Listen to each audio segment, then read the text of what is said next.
Good morning everyone. एक बार फिर से आप सभी का क्रेजी जी के ट्रिक के डेली करंट अफेयर की सीरीज में स्वागत है। मेरा नाम है पंकज वैष्णव और आज के इस सेशन में हम 5 जुलाई के सभी करंट अफेयर को डिटेल में एक एक करके यहां पर डिस्कस करने वाले हैं। बहुत ही इंटरेस्टिंग सेशन होने वाला है। जितने भी क्वेश्चन आज के इस सेशन में हम डिस्कस करेंगे वो सभी क्वेश्चन एग्जाम रिलेवेंट है, इसलिए सेशन को एंड तक देखिए, ध्यान से सुनिएगा, आराम से रिलैक्स होकर सुनिए और पसंद आए तो लाइक और शेयर कर दीजिएगा। पीडीएफ के बारे में आप जानते हैं कि क्रेजी जी के ट्रिक के टेलीग्राम चैनल पर आपको इसकी PDF free of cost available हो जाती है, तो वहां से आप इसे कलेक्ट कर लीजिएगा। ओके, आइए शुरू करते हैं 5 जुलाई के करंट अफेयर को। सबसे पहला क्वेश्चन देखेंगे जो कि इंपॉर्टेंट भी है। 4 जुलाई को हेमंत सोरेन ने झारखंड के सीएम के रूप में कौन सी बार शपथ ली? तो देखिए, आप सभी को पता होगा कि झारखंड के सीएम हेमंत सोरेन कुछ आरोपों के चलते ये जेल गए थे, अब जेल से रिहा हुए हैं और एक बार फिर से इन्होंने झारखंड के सीएम का पद संभाला है तीसरी बार। तो आंसर हो जाएगा आंसर सी। जनवरी 2024 के बाद जब ये जेल गए थे ना, तो इनकी जगह पर झारखंड के सीएम बने थे चंपई सोरेन। अब जब ये रिलीज होकर जेल से वापस आए हैं तो चंपई सोरेन ने अपने पद से रिजाइन किया है और चंपई सोरेन के इस्तीफे के बाद फिर से एक बार झारखंड के तीसरी बार सीएम बने हैं हेमंत सोरेन। ठीक है ना। हेमंत सोरेन को उनके मुख्यमंत्री पद की शपथ उन्हें दिलवाई है सीपी राधाकृष्णन ने, जो कि वर्तमान में गवर्नर है कहां के? झारखंड के। तो झारखंड के गवर्नर भी पता चल गए और झारखंड के सीएम तीसरी बार बने हैं हेमंत सोरेन, जो कि झारखंड में झारखंड मुक्ति मोर्चा पार्टी से संबंधित है। सबसे पहली बार हेमंत सोरेन 2013 में झारखंड के सीएम बने थे और दिसंबर 2014 तक रहे थे। सेकेंड टाइम 2019 में बने और जनवरी 2024 तक रहे इस्तीफे के पहले तक, और अब तीसरी बार इन्होंने झारखंड में सीएम के रूप में शपथ ली है। कौन बने हैं झारखंड के सीएम? हेमंत सोरेन। ओके, देखिए यही क्वेश्चन आज का हमारा फोकस क्वेश्चन भी है, तो यहां पर हम मुख्यमंत्री के बारे में थोड़ी सी डिटेल और देख लेते हैं अकॉर्डिंग टू कॉन्स्टिट्यूशन। देखिए, भारतीय संविधान में अगर हम मुख्यमंत्री के पद को देखते हैं ना, तो हमें दो आर्टिकल देखने को मिलेंगे, आर्टिकल 163 और 164। आर्टिकल 163 कहता है कि राज्यपाल को सलाह और सहायता देने के लिए एक मंत्री परिषद होगी, उसी मंत्री परिषद में सीएम भी आते हैं। इसके अलावा आर्टिकल 164 की अगर हम बात करते हैं तो 164 कहता है कि मंत्रियों के बारे में क्या क्या उपबंध है। तो देखिए, आर्टिकल 164 के तहत राज्यपाल मुख्यमंत्री की नियुक्ति करते हैं और मुख्यमंत्री की सिफारिश पर अन्य मंत्रियों की नियुक्ति राज्यपाल के द्वारा की जाती है। अगर आर्टिकल 164 के सब क्लॉजेस देखें तो इसी में कहा गया है कि भैया मुख्यमंत्री और मंत्री परिषद राज्य में राज्यपाल के प्रसाद पर्यंत अपने पद पर रहते हैं। इसके अलावा मंत्री परिषद सामूहिक रूप से राज्य में विधानसभा के प्रति उत्तरदायी होती है। ये सारे प्रावधान हमको आर्टिकल 164 के सब क्लॉज में देखने को मिलते हैं। तो दो आर्टिकल सीएम और उसकी मंत्री परिषद से संबंधित है संविधान में, जो कि डायरेक्ट उन्हें पॉइंट आउट करते हैं। आर्टिकल 164 मुख्यमंत्री की नियुक्ति राज्यपाल करेगा और मुख्यमंत्री और मंत्री परिषद राज्यपाल के प्रसाद पर्यंत, प्लेजर ऑफ द गवर्नर, अपने पद पर रहेंगे। विधानसभा के जब चुनाव होते हैं राज्य में, तो जो भी पार्टी बहुमत हासिल करती है उनका नेता ही मुख्यमंत्री के रूप में नियुक्त किया जाता है। तो बेसिक इंफॉर्मेशन है, संविधान के पॉइंट ऑफ व्यू से काफी पूछी जाती है, तो याद रखिएगा। ओके, आगे बढ़ने से पहले देखिए, आप सभी को मैं बता देता हूं, ऑफर ऑफ द वीक आपके लिए चल रहा है। रोज मैं आपको इन्फॉर्म करता हूं। 14 कोर्सेस आपके लिए यहां पर बहुत ही नॉमिनल चार्जेस में अवेलेबल है। आप यहां पर स्क्रीन पर देख सकते हैं सारे कोर्सेस। यहां पर हो गए 9 कोर्स, एक बार पॉज करके देख लीजिएगा, और इसके बाद यहां पर हो जाते हैं 5 कोर्सेस। सभी आपको रूट एप्लीकेशन से भी आप अवेल करना चाहते हैं तो वहां पर भी सेम प्राइस आपको मिलेगा, और नीचे डिस्क्रिप्शन में लिंक पर क्लिक करके भी आप डायरेक्ट इसे बाय कर सकते हैं। ओके, इसके अलावा देखिए, आप सभी के लिए क्रेजी जी के ट्रिक की ईयरली करंट अफेयर की शंखनाद जुलाई अपडेटेड ई बुक और हार्ड कॉपी अवेलेबल है। अगर आप ऑर्डर करना चाहते हैं तो हिंदी और इंग्लिश दोनों लैंग्वेजेस में आपको ये मिल जाएगी। अपडेटेड वर्जन है जुलाई 2024 तक का। नीचे आपको डिस्क्रिप्शन में इनकी भी लिंक दी गई है और डायरेक्ट आप रूट एप्लीकेशन पर जाकर भी इसे ऑर्डर कर सकते हैं। हार्ड कॉपी भी मंगवा सकते हैं और ई बुक ज्वाइन करना चाहते हैं तो वो भी आपके लिए अवेलेबल है। कुछ इस तरह से आपको ई बुक दिखाई देगी अगर आप परचेस करते हैं तो। बिल्कुल अपडेटेड वर्जन है। अगर आप देखेंगे तो ई बुक का ऐसा फॉर्मेट रहेगा और जो आपको हार्ड कॉपी मिलेगी वो भी आपको इसी फॉर्मेट में मिलने वाली है। तो बिना देर किए आप ऑर्डर कर सकते हैं, बहुत ही इजीली प्रोसेस है ऑर्डर करने का। डिस्क्रिप्शन में आपको यहां पर लिंक दी गई है। ओके, चलिए अगले क्वेश्चन पर आएंगे हम बिना देर किए। सेकंड क्वेश्चन देखिए, निम्नलिखित में से किसे राष्ट्रीय चिकित्सा आयोग का अध्यक्ष नियुक्त किया गया? तो नेशनल मेडिकल कमीशन के हाल ही में अध्यक्ष के रूप में नियुक्त किए गए हैं डॉक्टर BN गंगाधर। नोट कीजिएगा, क्वेश्चन इंपॉर्टेंट है, very very important. Doctor BN Gangadhar हाल ही में नेशनल मेडिकल कमीशन के अध्यक्ष के रूप में नियुक्त किए गए। ओके, इनके पहले इस पद पर सुरेश चंद्र शर्मा थे। इनका इस पद से रिटायरमेंट हुआ है और अब नए चेयरमैन बने हैं कौन? तो यह है डॉक्टर BN गंगाधर, नए अध्यक्ष बने हैं। BN गंगाधर की बात करें तो नेशनल मेडिकल कमीशन के चेयरमैन के रूप में नियुक्त किया गया। ठीक है, इंपॉर्टेंट फैक्ट याद रखिएगा, अभी तक ये medical assessment and rating board के चेयरमैन के पद पर थे और अब इन्हें अपग्रेड किया गया है। अब इनका नियुक्ति की गई है नेशनल मेडिकल कमीशन के चेयरमैन के या अध्यक्ष के रूप में। देखिए ये संस्था क्या है, यहां पर आपके सीधा सीधा डाउट आएगा कि नेशनल मेडिकल कमीशन क्या है। तो ये एक वैधानिक संस्था है फ्रेंड्स, जो कि देखिए भारत में मेडिकल एजुकेशन, मेडिकल या स्वास्थ्य के क्षेत्र में रिसर्च के लिए काम करती है। ठीक है, पहले इसकी जगह काम करती थी मेडिकल काउंसिल ऑफ इंडिया, लेकिन 2020 में इसको खत्म करके इसके स्थान पर 25 सितंबर 2020 में बनाई गई नेशनल मेडिकल कमीशन, जिसके अध्यक्ष नियुक्त किए गए BN Gangadhar, doctor BN Gangadhar. Okay, third question, 12वां विश्व हिंदी सम्मान से हाल ही में किसे सम्मानित किया गया? हाल ही में 12वां विश्व हिंदी सम्मान जो कि विदेश मंत्रालय के द्वारा दिया जाता है, यह दिया गया है डॉक्टर उषा ठाकुर को। आंसर हो जाएगा आंसर ए। ठीक है, हाल ही में एक हिंदी कॉन्फ्रेंस का आयोजन किया गया था नेपाल में। ठीक है ना, नेपाल में ऑर्गेनाइज हुई थी, जहां पर 12वां विश्व हिंदी सम्मान दिया गया है। बहुत ही फेमस यहां पर व्यक्ति है डॉक्टर उषा ठाकुर। इनकी उपलब्धि क्या है? तो देखिए 40 से अधिक साहित्यकारों की रचनाओं का इन्होंने ट्रांसलेशन किया है हिंदी और नेपाली लैंग्वेज में। तो इनके इस कंट्रीब्यूशन के लिए 12वां विश्व हिंदी सम्मान दिया गया डॉक्टर उषा ठाकुर को। देखिए वैसे ये जो अवार्ड है ना, ये इनके लिए अनाउंस कर दिया गया था लास्ट ईयर, जब 12th वर्ल्ड हिंदी कॉन्फ्रेंस का आयोजन 2023 में किया गया था फिजी में। तो यहीं पर 12वां विश्व हिंदी सम्मान अनाउंस कर दिया गया था, लेकिन उस वक्त किसी कारण से ये वहां पर उपस्थित नहीं हो पाई थी। तो अब इन्हें यह अवार्ड दिया गया है नेपाल के हिंदी कॉन्फ्रेंस में, डॉक्टर उषा ठाकुर। तो आपको यहां पर यह याद रखना है कि 12th वर्ल्ड हिंदी कॉन्फ्रेंस, ठीक है ना, sorry 12th world Hindi award किसे दिया गया? तो यह हो गई डॉक्टर उषा ठाकुर। डन। आगे, निम्नलिखित में से कौन सा विश्व का सबसे बड़ा इंटरनेशनल मैरीटाइम एक्सरसाइज है? तो वर्ल्ड की सबसे बड़ी इंटरनेशनल मैरीटाइम एक्सरसाइज है रिम ऑफ द पैसिफिक। इसे रिमपैक के नाम से भी जाना जाता है। आंसर हो जाएगा rim of the Pacific, world की सबसे बड़ी अंतरराष्ट्रीय समुद्री अभ्यास। अभी इसका आयोजन किया जा रहा है हवाई द्वीप पर, हवाई आइलैंड पर। ठीक है ना, देखते हैं पूरी डिटेल जानेंगे। तो देखिए पैसिफिक ओशियन, प्रशांत महासागर में हवाई द्वीप स्थित है यूएसए के निकट। तो हवाई द्वीप पर हाल ही में rim of the Pacific exercise 2024 को ऑर्गेनाइज किया गया। 27 जून से लेकर 7 जुलाई 2024 तक इसका आयोजन किया जा रहा है और इसका जो नेतृत्व है, जो लीड कर रही है, वो है यूएस नेवी। भारत की ओर से भारत ने भी पार्टिसिपेट किया है। टोटल 29 कंट्रीज के जो नेवी है उन्होंने पार्टिसिपेट किया है rim of the Pacific exercise में। भारत की ओर से भारत ने अपनी नेवल शिप INS शिवालिक को इसमें भाग लेने के लिए भेजा है। वर्ल्ड का सबसे बड़ा समुद्री, अंतरराष्ट्रीय समुद्री अभ्यास है। क्या कहा जाता है? रिम ऑफ द पैसिफिक, क्योंकि पैसिफिक ओशियन में इसका आयोजन किया जाता है। 2024 में कहां आयोजित किया गया? Hawaii island. ठीक है, और भारत के किस नेवल शिप ने पार्टिसिपेट किया? तो यह है INS शिवालिक।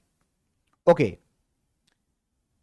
वर्ल्ड का सबसे बड़ा इंटरनेशनल मैरीटाइम एक्सरसाइज है रिम ऑफ द पैसिफिक 2024 में आयोजन हवाई आइलैंड लीड किया है अमेरिका ने।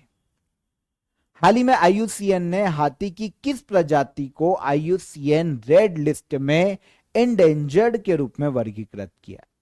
तो हाल ही में देखिए आईयूसीएन जानते हैं क्या? ये international union of conservation nature and natural resource IUCN है, इंटरनेशनल ऑर्गेनाइजेशन है जो कि पर्यावरण इन्वायरमेंट के संरक्षण के लिए, जीव जंतुओं के संरक्षण के लिए काम करती। ये एक बुक जारी करती है, रेड डेटा बुक। काफी बार हमने इसकी बात की है। रेड डेटा बुक में होता क्या है पता है?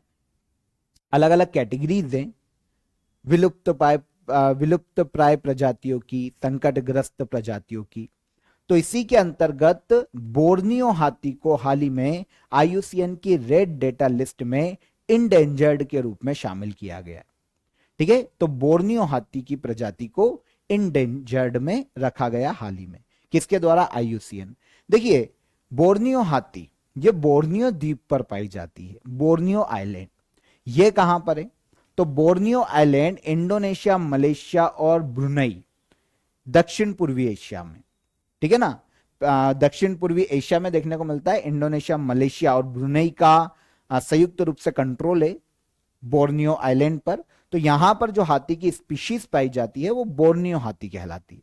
आईयूसीएन की रेड लिस्ट में इंडेंजर्ड की कैटेगरी में इसे शामिल किया गया। ठीक है ना, तो बोर्नियो आइलैंड पर जो पॉम आइल है उसकी खेती के कारण, प्लांटेशन के कारण गंभीर खतरों का सामना कर रहे हैं बोर्नियो हाथी। ठीक है ना, इन्हें बोर्नियो पिगी एलिफेंट के नाम से जाना जाता है। नॉर्मली ये छोटे होते हैं इसलिए, और एशियन एलिफेंट की एक सब स्पीशीज मानी जाती है। ठीक है, नॉर्मली देखिए आईयूसीएन की जो रेड डेटा लिस्ट होती है उसमें जो कैटेगरी है ना अलग अलग, उसमें देखिए एक है विलुप्त, जो पूरी तरीके से खत्म हो चुकी है, जिनका साक्ष्य देखने को नहीं मिलता, पूरी तरीके से विलुप्त।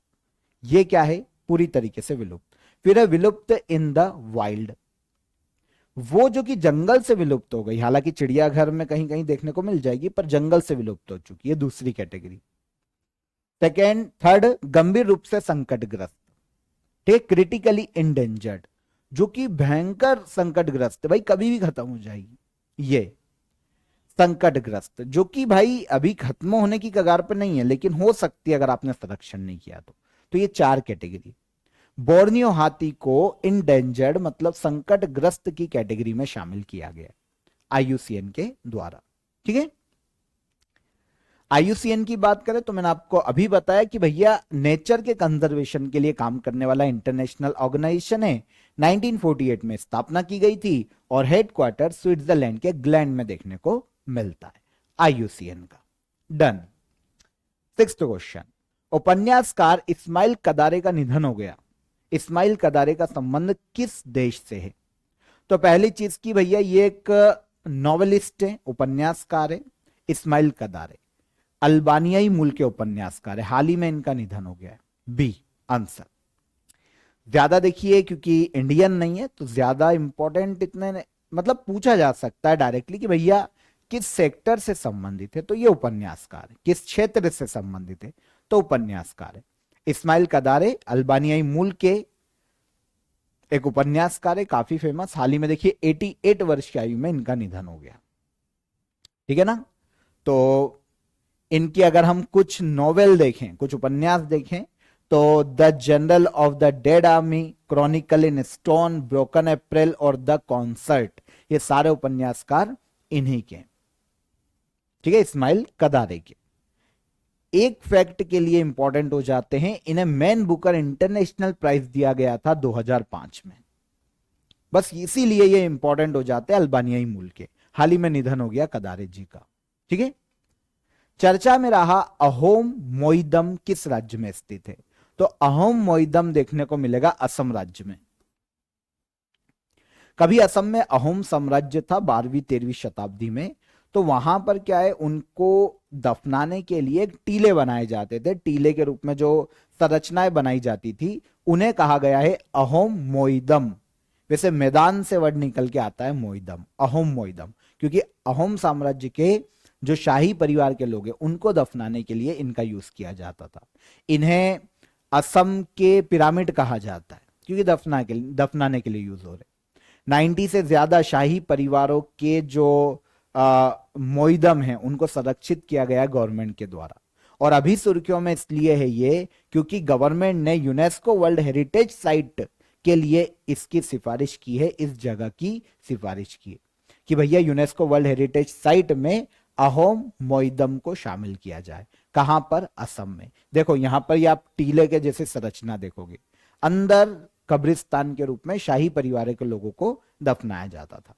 काफी सारे संरचनाएं हैं असम में ऐसी अहोम साम्राज्य से रिलेटेड। ठीक है, असम के पिरामिड कहे जाते हैं। क्या कहा जाता है? अहोम मोइदम। ठीक है, किस राज्य में? क्वेश्चन हमारा यही है।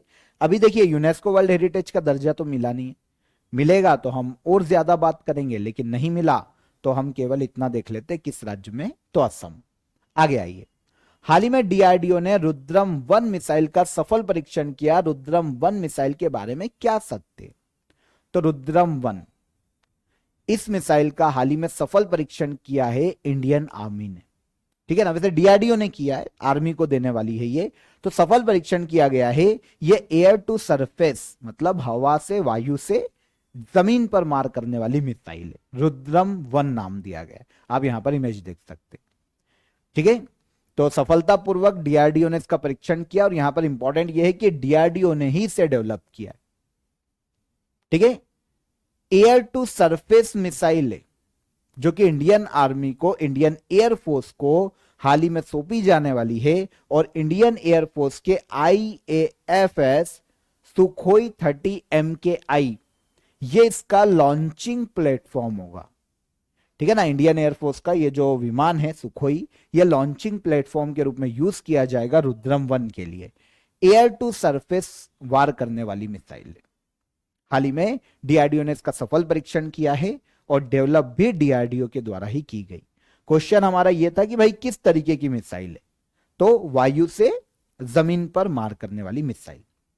इसकी अगर रेंज देखते हैं तो 500 मीटर से लेकर 15 किलोमीटर तक किसी भी ऑब्जेक्ट को, किसी भी एक जिस टारगेट को हिट करने में सक्षम है। ड्रोन हो, कोई अन्य मिसाइल हो, तो उसको हिट करने में, नष्ट करने में इंपॉर्टेंट भूमिका निभा सकती है। एयर टू सरफेस मिसाइल है रुद्रम 1। डीआरडीओ ने सफल परीक्षण किया। भारत की किस संस्था द्वारा संपूर्णता अभियान शुरू किया गया? संपूर्णता अभियान की शुरुआत की गई है भारत के नीति आयोग के द्वारा। Answer B. नीति आयोग का नाम सुना होगा ना, तो नीति आयोग का फुल फॉर्म क्या है कमेंट में बताना, क्योंकि ये एग्जाम में पूछा जाता है नीति का फुल फॉर्म क्या है। ठीक है, तो नीति आयोग ने देखिए 4 जुलाई से 30 सितंबर 2024 तक 3 मंथ के लिए संपूर्ण अभियान की शुरुआत की है। यहां पर हमारा आंसर है नीति आयोग ने संपूर्ण अभियान की, संपूर्णता बोल सकते हैं या संपूर्ण बोल सकते हैं, संपूर्णता बोल लो तो भी सही है और संपूर्ण बोल लो तो भी सही। ठीक है ना, संपूर्णता अभियान की शुरुआत की है किसने? नीति आयोग ने। उद्देश्य क्या है? तो भारत में जो आकांक्षी जिला प्रोग्राम चल रहा है, आकांक्षी ब्लॉक प्रोग्राम चल रहा है, ठीक है, उनके जो 6 इंडिकेटर से उनके लक्ष्य को प्राप्त करना अगले 3 महीने में, यह मुख्य उद्देश्य है संपूर्णता अभियान का। नीति आयोग ने शुरू किया है। अब देखिए, जब तक आपको आकांक्षी जिला प्रोग्राम, आकांक्षी ब्लॉक प्रोग्राम, ये 6 इंडिकेटर नहीं पता चलेंगे, इसका कोई मतलब नहीं।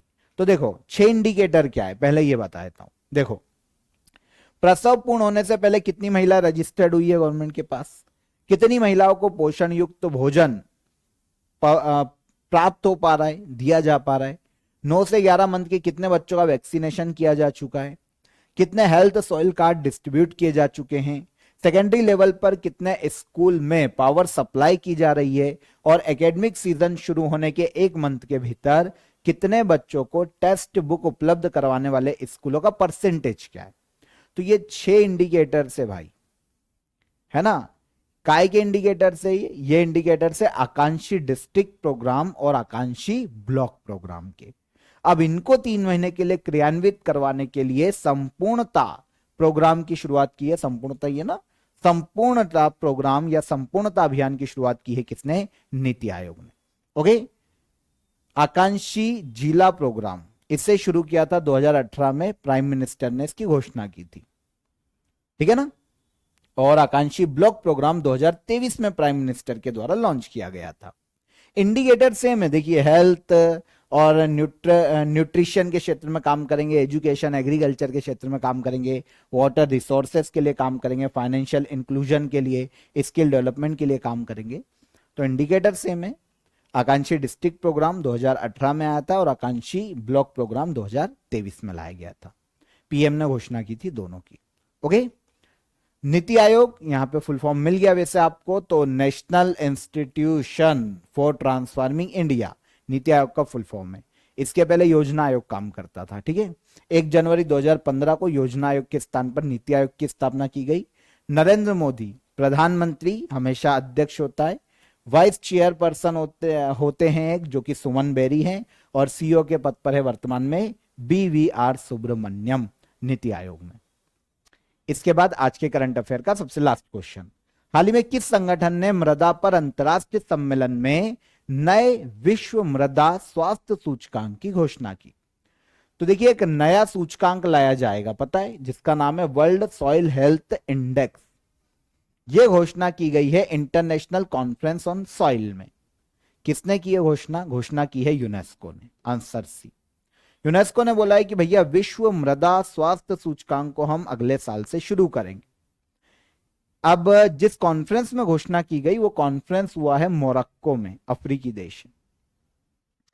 मोरक्को में इंटरनेशनल सॉइल कॉन्फ्रेंस का आयोजन किया गया 2024 में, और यूनेस्को ने घोषणा की है कि वर्ल्ड सॉइल हेल्थ इंडेक्स को हम जारी करेंगे। इंडिकेटर्स हम तैयार कर रहे हैं, जारी करेंगे, और इंडेक्स में वर्ल्ड के अलग अलग एरियाज और इकोलॉजिकल एरिया में पाए जाने वाली सॉइल की स्टडी करके उसे तैयार किया जाएगा। तो क्या डायमेंशन होंगे, क्या इंडिकेटर्स होंगे, वो जब रिपोर्ट आएगी हमको तब पता चलेगा। लेकिन रिपोर्ट कौन निकालेगा, किसने बोला है? तो ये यूनेस्को ने घोषणा की है, ओके, कि वो वर्ल्ड सॉइल हेल्थ इंडेक्स को जारी करेगी अगले साल से। तो यहां पर हमने 5 जुलाई 2024 के सभी करंट अफेयर को समझ लिया। इजी थे, टफ कुछ था नहीं आज। अब हम बात करेंगे लास्ट डे के करंट अफेयर की, रिवाइज करेंगे, रिवीजन कर लेते हैं। पहला क्वेश्चन क्या था? 24वां शंघाई सहयोग संगठन शिखर सम्मेलन 2024 का आयोजन कहां किया जा रहा है? तो ये Kazakhstan. Answer C. Done. Bharat और मंगोलिया के मध्य 16वां नोमैडिक एलिफेंट सैन्य अभ्यास का आयोजन कहां किया जा रहा है? तो नोमैडिक एलिफेंट सैन्य अभ्यास का आयोजन किया जा रहा है मेघालय के उमरोई में। Answer B. डिक स्कॉफ किस देश के प्रधानमंत्री के रूप में नियुक्त किए गए या शपथ ली? तो ये प्रधानमंत्री बने हैं नीदरलैंड के। निम्न में से किसे उपराष्ट्रीय सुरक्षा सलाहकार नियुक्त किया गया? तो भारत में उपराष्ट्रीय सुरक्षा सलाहकार नियुक्त किए गए हैं टीवी रविचंद्रन। चर्चा में रहा काजीरंगा नेशनल पार्क को यूनेस्को वर्ल्ड हेरिटेज में कब शामिल किया गया था? तो Kaziranga national park UNESCO world heritage बना था 1985 में, 1985। हाल ही में हाथरस में सत्संग के दौरान हादसा हुआ है। भैया हाथरस किस राज्य में स्थित है? तो यह देखने को मिलेगा उत्तर प्रदेश राज्य में। केंद्रीय मंत्री जी किशन रेड्डी ने यूपीएससी उम्मीदवारों की सहायता के लिए कौन सा पोर्टल लॉन्च किया? तो यह है निर्माण पोर्टल, ठीक है। भारत के किस राज्य में शुतुरमुर्ग का विश्व का प्राचीनतम घोंसला देखने को मिला है, खोजा गया है? तो यह खोजा गया है भारत के आंध्र प्रदेश राज्य में। एयर इंडिया द्वारा दक्षिण एशिया का सबसे बड़ा फ्लाइंग ट्रेनिंग ऑर्गेनाइजेशन कहां स्थापित किया जा रहा है? तो यह स्थापित किया जा रहा है अमरावती में। लास्ट क्वेश्चन क्या था? हाल ही में किस संगठन ने भारत की हरित हाइड्रोजन पहल का समर्थन करने के लिए $1.5 बिलियन के ऋण को मंजूरी दी है? तो यह मंजूरी दी है वर्ल्ड बैंक ने। आंसर हो जाएगा वर्ल्ड बैंक, ओके। तो यहां पर हमने लास्ट डे के करंट अफेयर का रिवीजन कर लिया, आज के करंट अफेयर को डिटेल में समझ लिया। अब पहले मैं आपको आंसर कर देता हूं क्वेश्चन ऑफ द डे जो कल दिए थे, और फिर नए क्वेश्चन ऑफ द डे आज के लिए। तो देखिए, किस देश के क्रिकेट खिलाड़ी ट्रेट बोल्ट ने अंतरराष्ट्रीय क्रिकेट से संन्यास की घोषणा की? तो ये है हमारे न्यूजीलैंड के क्रिकेटर। कहां के? न्यूजीलैंड के ट्रेट बोल्ट। इंटरनेशनल क्रिकेट से इन्होंने संन्यास लिया। मगरमच्छ संरक्षण परियोजना भितरकनिका नेशनल पार्क ओडिशा से शुरू की गई थी, और बॉन जलवायु सम्मेलन 2024 का आयोजन बॉन शहर में किया गया है, जो कि जर्मनी में हमको देखने को मिलता है। कहां पर? जर्मनी का बॉन शहर है। तो ये 3 आंसर हमको इजीली मिल गए। अब आज के लिए आपके लिए question of the day, Wadhawan बंदरगाह परियोजना किस राज्य में स्थित है? पद्म भूषण से सम्मानित नर्तक सी.वी. चंद्रशेखर का निधन हो गया, यह किस नृत्य से संबंधित है? और भारतीय नौसेना के वर्तमान में अध्यक्ष कौन है? तीनों क्वेश्चन इंपॉर्टेंट है, पढ़ा चुका हूं मैं आपको कभी ना कभी तो, ठीक है। आंसर कीजिएगा कमेंट में। इंटरेस्टिंग क्वेश्चन थे, आज का पूरा सेशन बहुत ही इंटरेस्टिंग था। पसंद आए हो तो लाइक और शेयर कर दीजिए। चैनल पर पहली बार आए हैं तो चैनल को सब्सक्राइब कर लीजिए। ई बुक जो ईयरली करंट अफेयर की जो हमारी शंखनाद बुक है वो आपके लिए अवेलेबल है, आप उसे बाय कर सकते हैं जाकर एप्लीकेशन से। और ऑफर ऑफ द वीक के बारे में भी आप जानते हैं, आप इजीली अवेल कर सकते हैं। लिंक आपको नीचे डिस्क्रिप्शन में दी गई है। कल फिर मुलाकात करेंगे नेक्स्ट डे के करंट अफेयर में। तब तक आप अपना ख्याल रखिए, खुश रहिए। जय हिंद, जय भारत।